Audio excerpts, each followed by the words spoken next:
Sunday, a very special Sunday in many regards, because I want to give a special welcome this morning to our student preacher, Griff Jenkins from Henby, Welsh Bydd y rai ohonoch chi falle yn ei adnabod e'n well fel yn wyr i'r diweddar barchedig Cecil Jenkins, oedd yn enw amlwg iawn gyda'r byddwyr ei brawd Dennis Jenkins.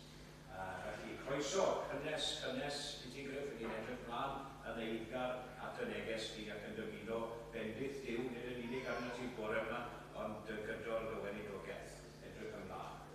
It's lovely to see, thank the ladies and gentlemen for bringing flowers in this morning for our flower festival. It's lovely. We're looking forward to a special service this evening as well in our evening communion service from the Rwlan Derbyn, Philip, Thomas and Aelod. I mean, I'm really well Philip ei deulu gyda ni bore yma pan fod Rwlan Derbyn yn te I aelodaeth yr eglwys heno yn yr Oefa Gymru. Felly, gai drosglwyddo weddill yr Oefa I ddwylo Griff. Diolch yn fawr, Griff.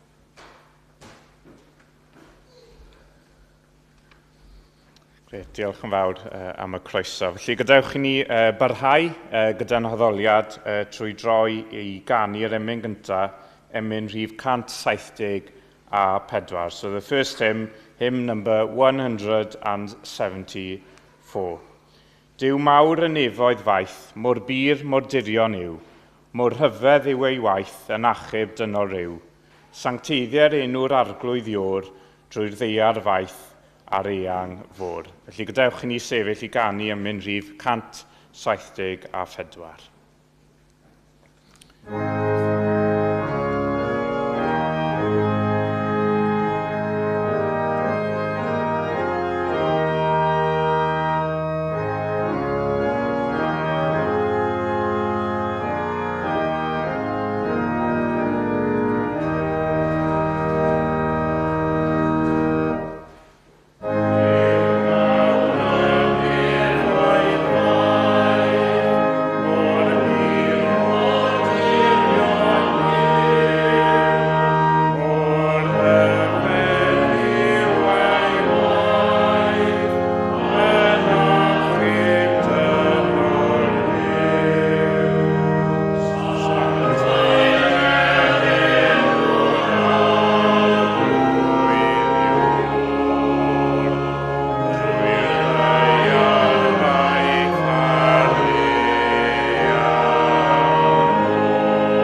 Daw'r darlleniad y bore yma o lythyr Paul at y Rifeiniaid, pennod 10, adnodau 5 I 17.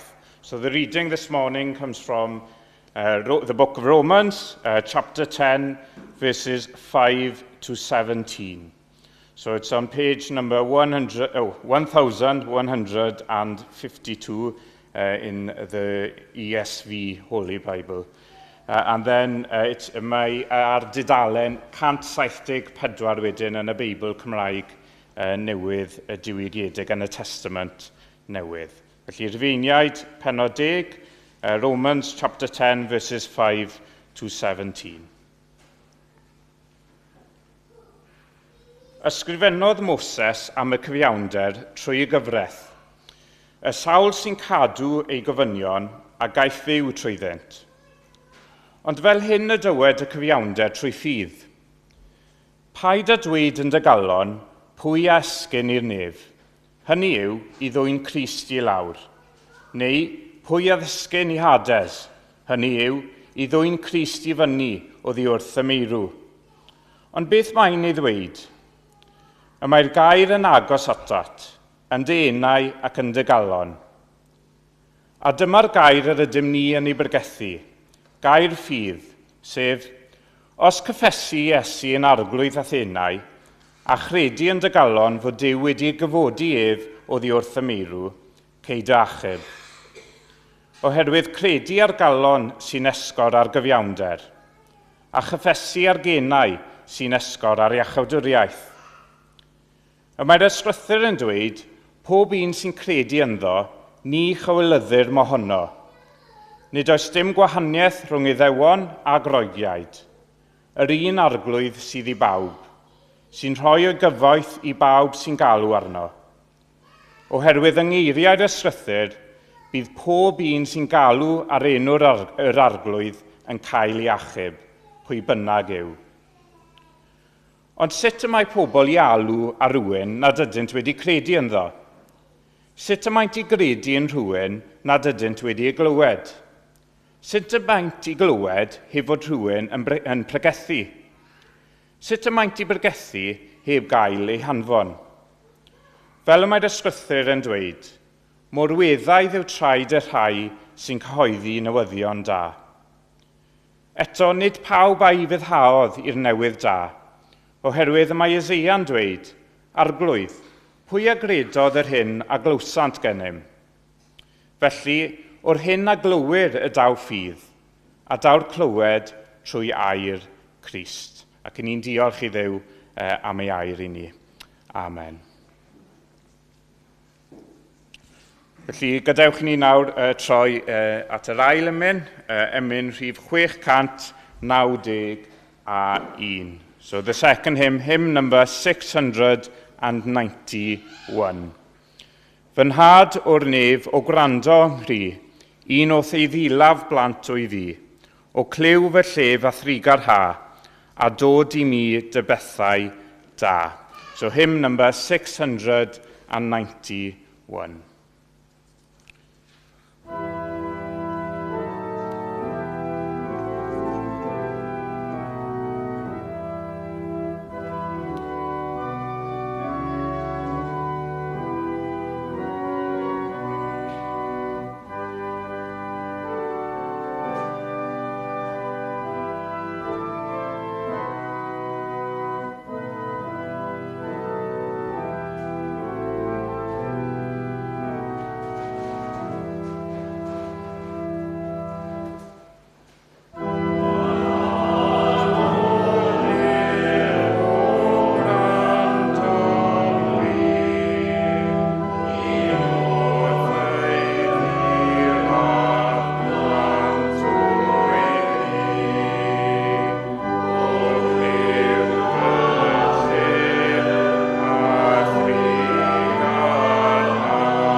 Felly gadewch ni nawr troi at ein harglwydd mewn gweddi. Let us pray. O Lord, our God, our Creator and our Sustainer, the Holy One, we thank you that we can draw near to you now in the name and in the merit and in the righteousness of our Lord and Saviour, Jesus Christ. O Dduw, ni'n diolch am y cyfle nawr o allu nesau at orsedd di, yn enw ac yn heiddiant ein harglwydd a'n gwaredwr Iesu Grist. And, O Lord, we thank you for the freedom we have this morning to draw near to you and to worship you, to lift up your name, to extol your name this morning. And, O Lord, we were created to worship you. We were created to glorify your name. And we thank you, O Lord, that we can do what we were created to do in the name of our Lord and Saviour, Jesus Christ. O Dduw, ni'n diolch i ti am yr arglwydd Iesu Grist. Ni'n diolch i ti am ei fywyd ac am ei farwolaeth ac am ei atgyfodiad dros ni. O Lord, we thank you for Jesus. We thank you for his perfect life, his perfect and righteous life, and his death on the cross in our place, and his resurrection on the third day, without which, Lord, we would be still in our sins, under your judgment, without hope and without forgiveness. But we thank you that in Jesus, through trusting in him, we have received forgiveness of all of our sins. I ni di derbyn maddeuant yn holl pechodau, pechodau'r gorffennol, presennol a'r dyfodol. Co Dduw, ni'n diolch am Grist am hynny. A o Dduw, ni'n diolch hefyd ein bod ni wedi cael ein gwisgo a chyfiawnder Iesu Grist trwy ffydd. O Lord, we thank you that through faith we have been clothed with the righteousness of Christ. We have been also adopted into your family. I ni wedi cael ei mabwysiadu i fewn i dy deulu di. A ni'n gallu galw Iesu nawr yn brawd i mi ac atithau o Dduw yn dad i ni. Ac o Dduw, ni'n diolch am hynny, a ni'n diolch am y obaith yr Efengil. O Lord, we give you thanks for the hope of the gospel. Christ in us, hope of glory. Christ ynom, gobaith y gogoniant. A ni'n diolch i ti am hynny. And we give you thanks also, Lord, that we can come together to worship you this morning. So please be with us through your Spirit. O Dduw, ni'n gweddio bydde ti gyda ni nawr trwy dy ysbryd glân. Ni'n gweddio bydd yr ysbryd glân yn dod i lawr ymysg ni. We pray that the Spirit, the Holy Spirit, would come down upon us now here as we worship you. And we pray that the Spirit would drive us into your word, yn gyrru ni i fewn i dy air di, and to lead us by and with your word, and draw our eyes to look upon Jesus. Felly o Dduw, ni'n gweddio y bore yma, bydd yr ysbryd glân yn cyfeirio ein llygad ni, ein ffocws ni ar yr arglwydd Iesu Grist. Ni'n gweddio bydde ef yn unig yn cael ei ogoneddu yn ein misg nawr y bore yma. And we pray, O Lord, that he alone, Jesus alone, would be glorified amongst us here this morning. So, Lord, please be with us now. Sanctify us. Make us more like Jesus for your glory. And, oh Lord, we think about those who can be with us this morning. We pray that you would sanctify them also and comfort them through your word and spirit, as you've promised. So be with them. And, oh Lord, we think also of our brothers and sisters all over London and all over England also and the world. We pray that you would be with them this morning as they come together to worship you. We pray that they would know your presence with them and that they would grow in their faith in the Lord Jesus Christ and in their love towards each other. Felly o Dduw, ni'n gweddio bydde ti gyda'r eglwysi eraill nawr y bore yma. And we also pray, O Lord, that you would save more. I ni'n gweddio, Dduw, bydde ti'n achub mwy gogoniant i thenw di. Heddiw o Dduw, neu'r wythnos sydd i ddod, achub mwy, deled y deyrnas o Dduw. Let thy kingdom come, O Lord. We pray that you would draw more people into your kingdom from all over the world, O Lord. that more would come to know Jesus Christ personally.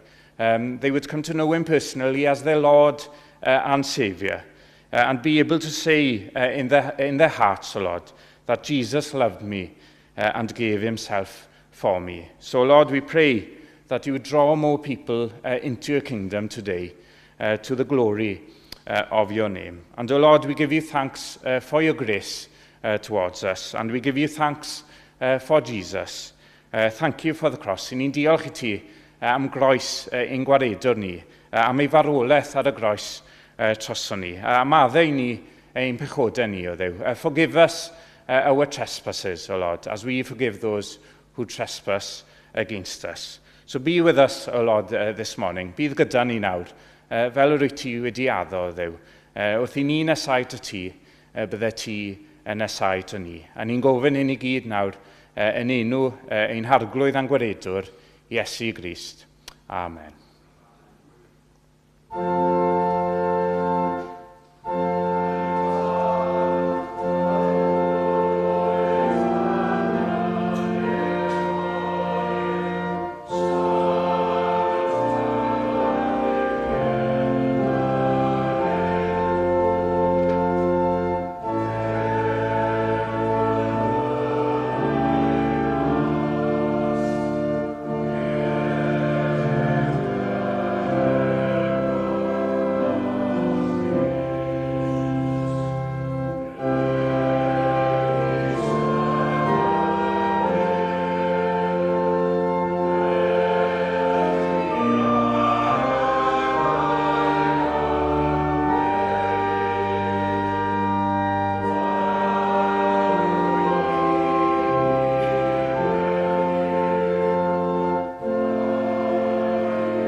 Bore da bawb, and good morning to you all. And it's lovely to see members and friends who haven't been here for a while.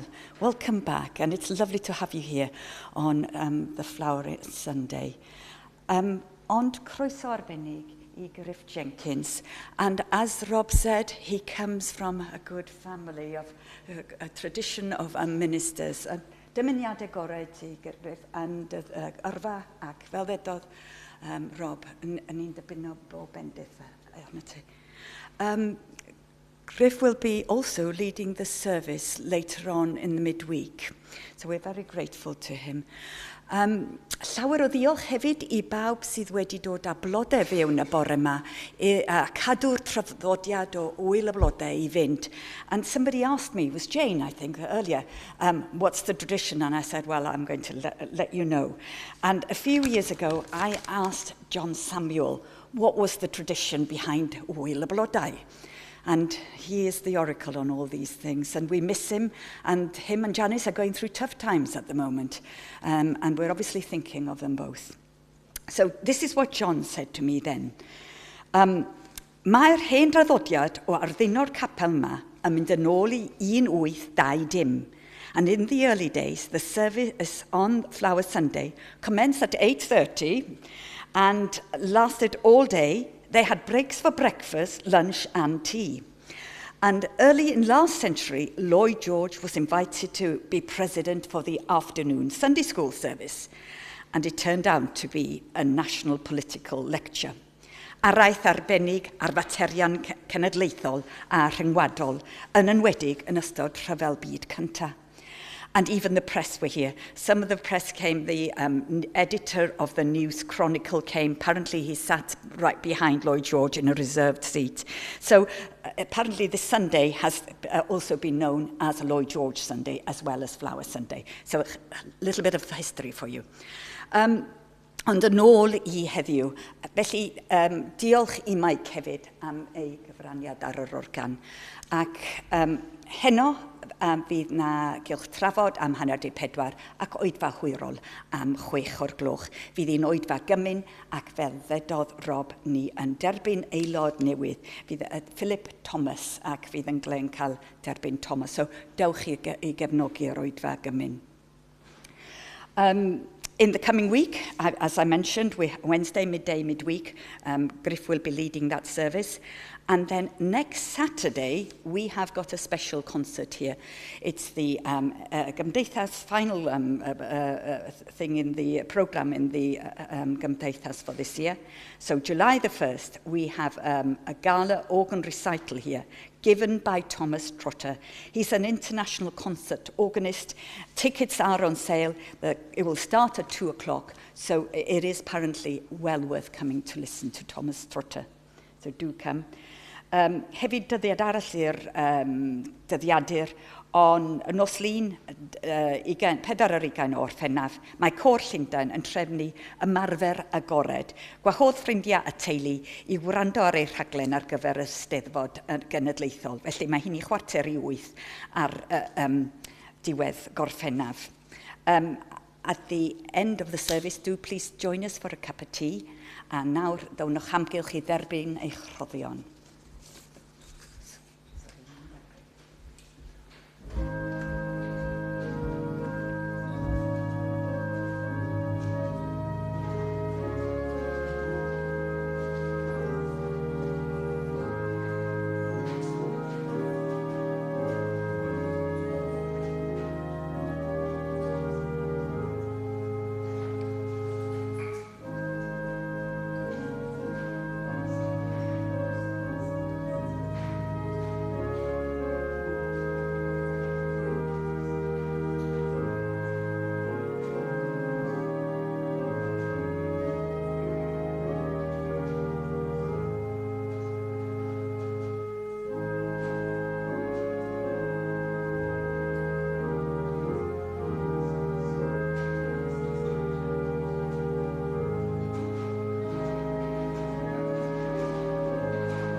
Yr emyn nesaf nawr, emyn rhif 590, 590, 590. Ysbryd sanctaidd, dyror golau, ar dy eiriau di dy hun. Agor i ni'r ysgwythyrau, dangos i ni geidwad dyn. Felly emyn rhif 590, 590.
Felly, bore yma, i ni'n mynd i edrych ar adnod, sef Rhufeiniaid penod 10, adnod 17, sy'n dweud, felly, o'r hyn a glywir y daw ffydd, a daw'r clywed trwy air Christ. So this morning, we're going to look at Romans chapter 10, verse 17, which says, in English now, faith comes from hearing, and hearing through the word of Christ. And we'll be asking the question now, what is faith? Beth yw ffydd?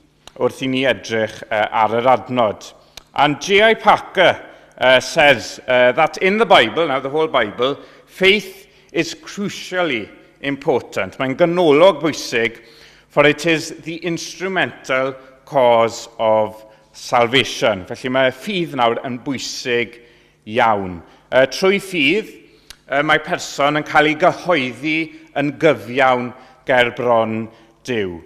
Fel mae'n dweud yn Rhufeiniaid penod 3, adnod 26, mae Duw yn cyfiawnhau'r sawl sy'n meddu ar ffydd yn Iesu.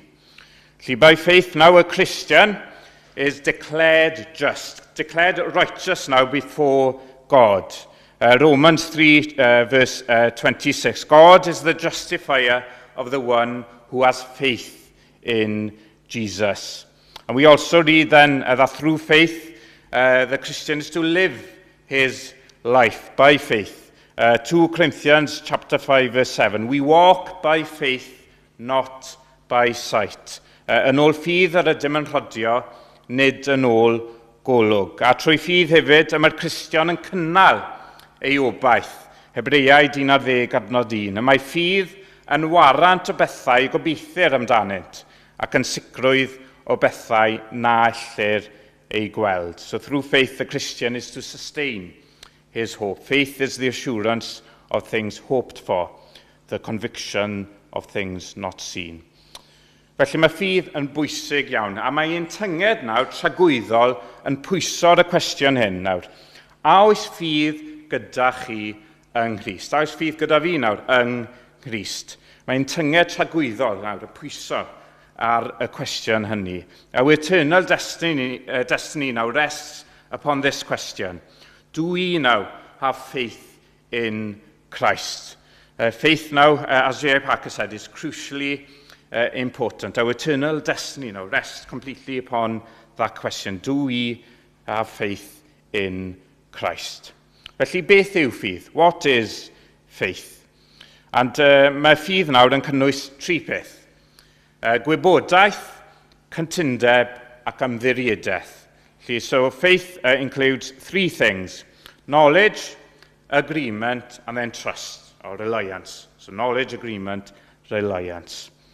Yn gyntaf, mae rhaid i ni dod mewn cyswllt â gwybodaeth yr Efengyl. Mae rhaid ni clywed cynnwys yr Efengyl.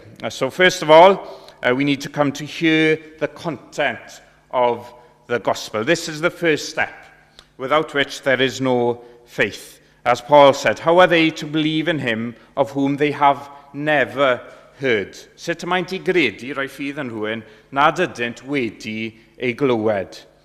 I ni methu galw rhywun nawr i ffydd yng Nghrist heb iddyn nhw gyntaf glywed am Grist.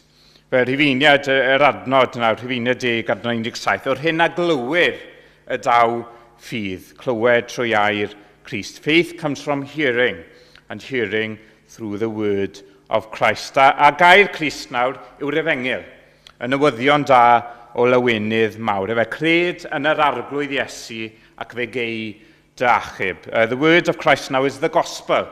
Believe in the Lord Jesus Christ and you will be saved. And it's the word of faith that the apostles proclaimed, and we heard it in the reading, earlier on in the reading. Believe, if you confess with your mouth that Jesus is Lord, and believe in your heart that God raised him from the dead, you will be saved. Ac yn Gymraeg, os cyffesu Iesu yn arglwydd Athenau a chredu yn dy galon fod Duw wedi gyfodi ef o ddi wrth y meirw, cei dy achub. Felly dyma'r cam gyntaf nawr, angenrheidiol i rywun i ddod i ffydd yng Nghrist. Mae angen i nhw glywed yr Efengyl, clywed am Grist, clywed am ei berson a'i waith ef, a clywed wedyn y galwad i gredu, i edifrhau o'i pechodau ac i ymddiried, i bwyso yn yr arglwydd Iesu am faddeuant o'i holl bechodau. Ond sut nawr mae pobl yn mynd i glywed yr Efengyl? The question that follows this now is, how are men and women going to hear the gospel? A mae Paul nawr yn ateb y cwestiwn ar ddiwedd adnod 14 o'r darlleniad. Mae'n dweud, sut y maent i glywed heb fod rhywun yn pregethu? So Paul answers this question now at the end of verse 14. How are they to hear without someone preaching? So it's through preaching now that someone hears. Trwy bregethu nawr y daw rhywun i glywed yr Efengyl. A heb bregethu, nid yw neb yn mynd i glywed yr Efengyl o gwbl. Without preaching, no one is going to hear the gospel. Felly beth yw pregethu? So what is preaching? And what is the preaching now that Paul specifically now is referring to here in Romans chapter 10? Wel, mae'r gair pregethu yn gair cyfoethog yn y Testament newydd. A mewn llawer ymynau nawr, y gair mwyaf boblogaidd, mae'n gyfeithiad o'r gair groeg ceruso, sy'n golygu i gyhoeddi fel herald. So in many places now, preaching, the word preach now is the translation of the Greek word keruso, which means to declare as a herald does. And this is the word now that is used by Paul at the end of verse 14 and at the beginning of verse 15. Sy'n dweud, sut y maent i glywed heb rhywun yn pregethu, cyhoeddi fel herald. Sut y maent i pregethu heb gael ei hanfon.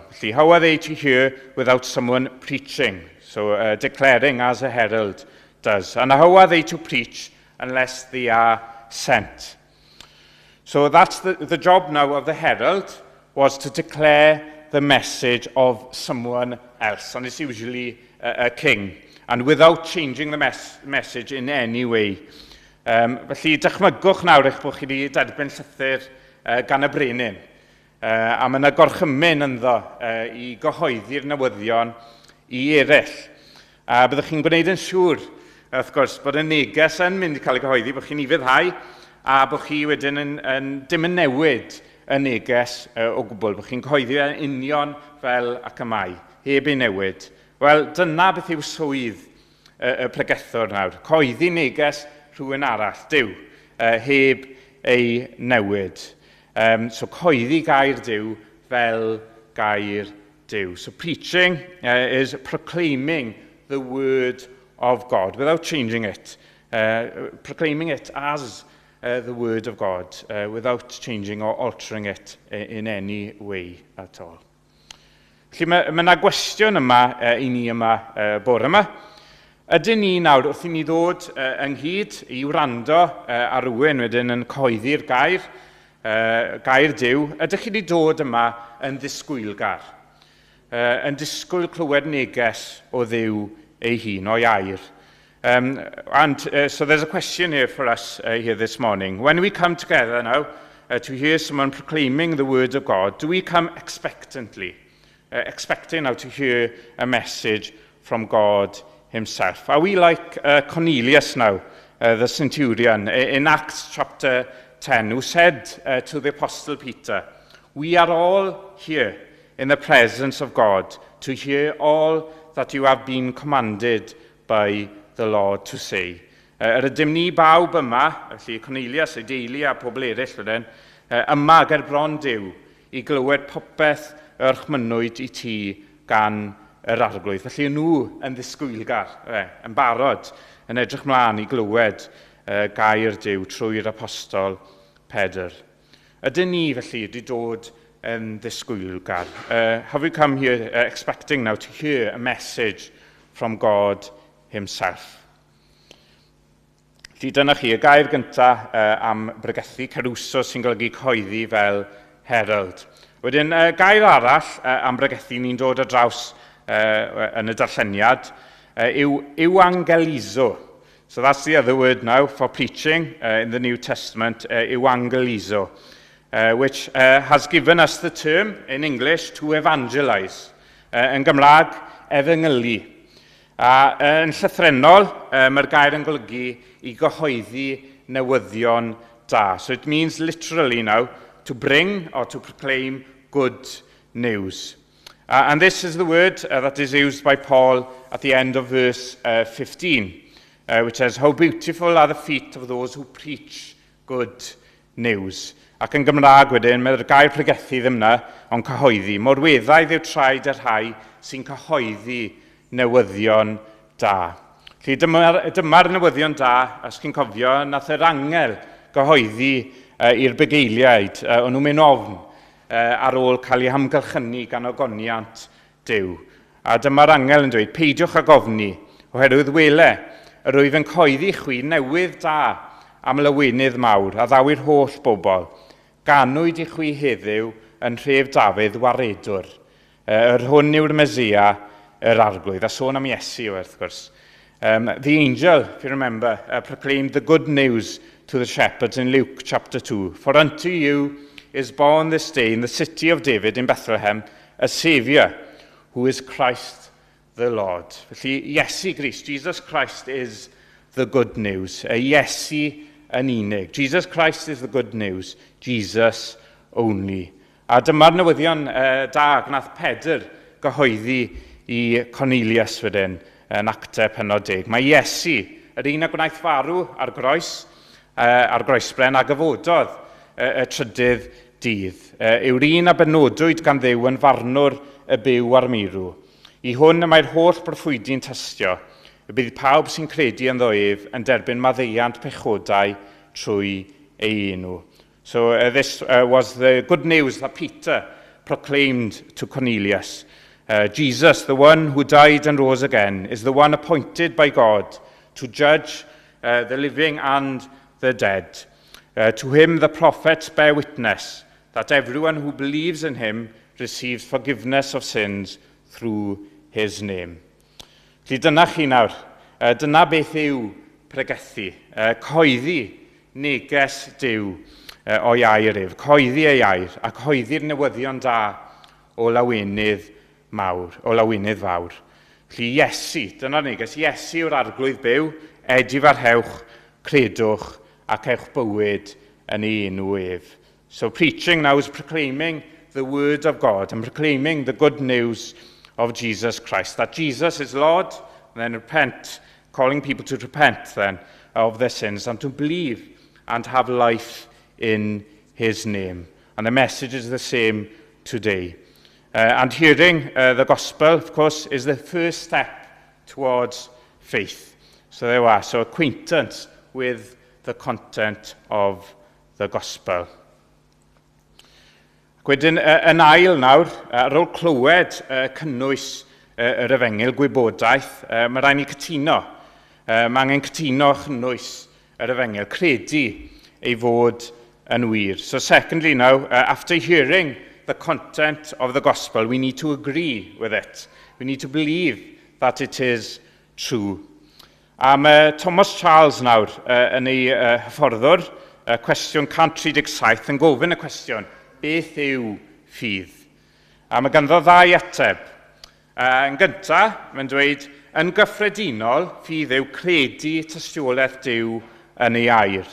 Felly credu beth mae gair Duw yn ei ddweud. Credu beth mae gair Duw yn ei ddweud, a bod e'n wir. Credu bod e'n wir. So generally now, faith is believing God's testimony in his word. And we read in Hebrews chapter 11, verse 3. By faith we understand that the universe was created by the word of God. So believing, now going back to Genesis chapter 1, is it? Believing that what the word of God tells us is true. That is what faith is now. First of all, generally, hearing what is written down in the word of God and believing that it is true, agreeing with it, cytuno, gyda beth mae gair Duw yn ei ddweud. A mae yna gwestiwn yma, wrth gwrs, i ni hefyd. Ydyn ni'n credu tystiolaeth Duw yn ei air? Ydyn ni'n credu mai gwirionedd yw gair Duw? Yn ein clonau ni nawr, ydyn ni wir yn credu hynny? There's a challenge here for us here this morning. Do we believe that the word of God is true? A nath Iesu ddweud, ein arglwydd ni, cysegra hwy yn dy wirionedd nawr, yn Ioan pennod 17. Dy air di yw'r gwirionedd. So Jesus said in his prayer in John chapter 17, sanctify them in the truth. So the believers in the truth. Your word is truth. So Jesus believed that the word, the Bible now, is truth, is true. Do we now believe that? Do we believe that the word of God is truth? Ydyn ni'n credu tystiolaeth Duw yn ei air. Yna, mae Thomas Charles, os ni'n mynd mlaen i ail ateb ar gyfer beth yw ffydd, a mae hyn yn dod yn ni at y trydydd pwynt nawr am ffydd achubol. Wel, mae ffydd achubol, yn ôl Thomas Charles, yw credu tystiolaeth Duw am ei fab yn arbennig ac ymorthwys arno am iachawdwriaeth. So the third thing about saving faith is to rest upon, to trust in the Lord Jesus Christ. Saving faith is believing the testimony of God about his Son and to rest upon him for salvation. A hon yw'r dystiolaeth, bod Duw wedi rhoi ni fywyd tragwyddol, ac y mae'r bywyd hyn yn ei fab. A dyma beth yr apostol Ioan yn dweud. Y sawl y mae'r mab ganddo, y mae'r bywyd ganddo. Y sawl nad yw mab Duw ganddo, nid yw'r bywyd ganddo. And this is the testimony that God gave us eternal life. And this life is in his Son. Whoever has the Son has life. Whoever does not have the Son of God does not have life. And that's first letter, John's first letter, chapter 5, verse 11 and 12. So, question for us now, to you now. Do you have the Son? Do you rest upon him for your salvation? Ydych chi'n ymorthwys, pwyso na ef, am eich iachawdwriaeth, yn unig nawr, am eich iachawdwriaeth chi. A mae Arsi Sproul yn dweud, Arsi Sproul says, to believe God, to trust in him for our very life is the essence of the Christian faith. So to trust in Christ. Felly dyna i chi 3 elfen o ffydd a chibol.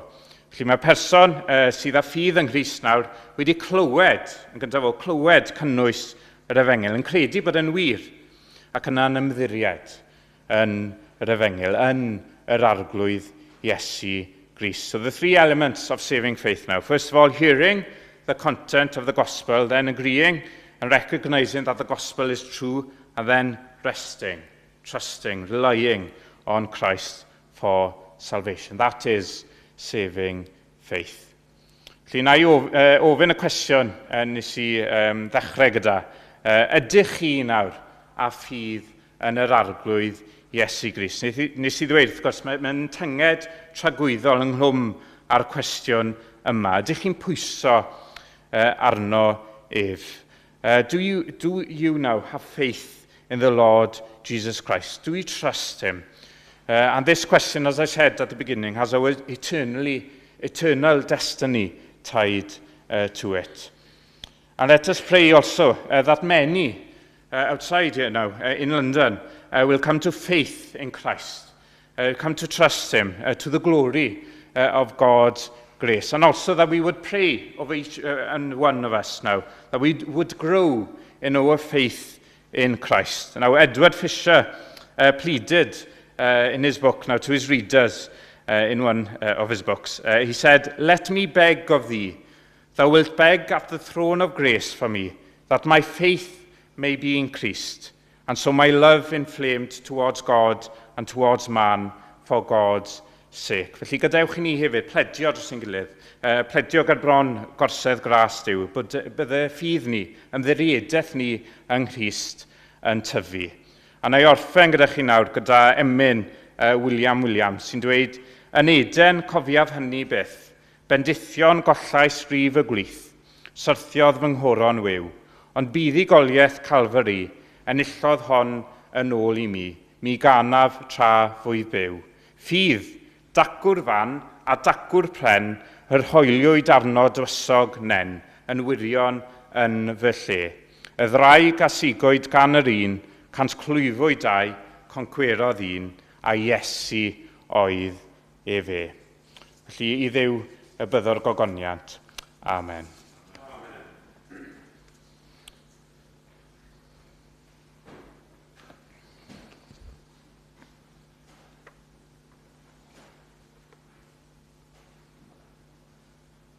Felly gadewch ni nawr orffen trwy ganu emyn rhif 314.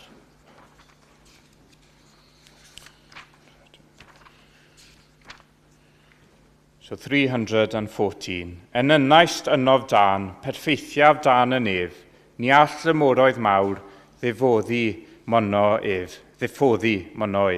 Dylais dywedd a gweld dy waed sy'n troi'n ngelynion dan fy nhraed. Felly gadewch ni sefyll I orffen nawr I ganu emyn rhif 314. 314.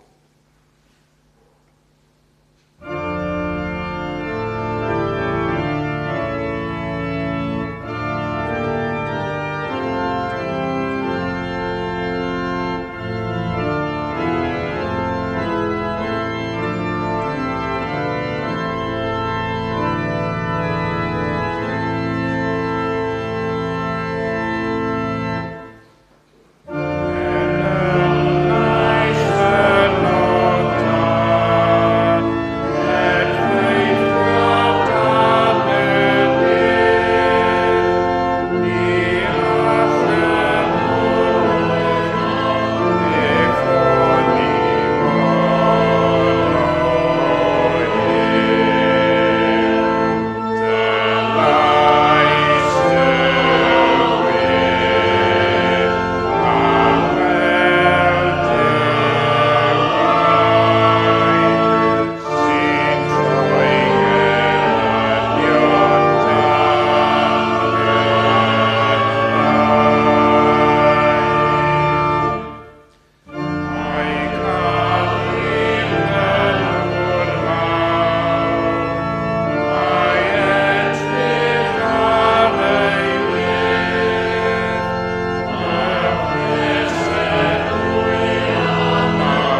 gras ein harglwydd Iesu Grist, a chariad Duw y Tad, a chymdeithas yr Ysbryd Glân, a fyddo gyda ni oll, o'r awr hon ac hyd byth.